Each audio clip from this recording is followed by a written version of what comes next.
அஸ்ஸலாமு அலைக்கும் வரஹ்மத்துல்லாஹி வபரகாத்துஹு. அன்பிற்கினிய சகோதர சகோதரிகளே,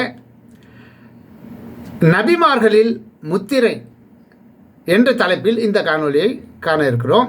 இதில் அல்லாஹு ரப்புல் ஆலமீன் திருமறை குர்ஆனில் 33வது அத்தியாயம் 40வது வசனத்தில் அல்லாஹ் சொல்லி காட்டுகிறான், முஹம்மத் உங்களின் ஆண்களில் எவருக்கும் தந்தையாக இருக்கவில்லை.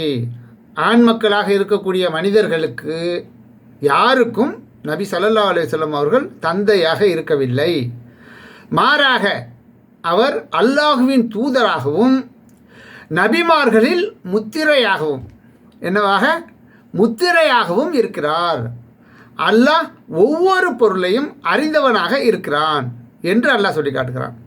ஆக நபி ஸல்லல்லாஹு அலைஹி வஸல்லம் அவர்களுக்கு பிறகு எந்த தூதரும் நபியும் வரமாட்டார்கள் என்பதை சொல்லக்கூடிய செய்தி தான் இது. நன்றி. தேங்க்ஸ் ஃபார் வாட்சிங்.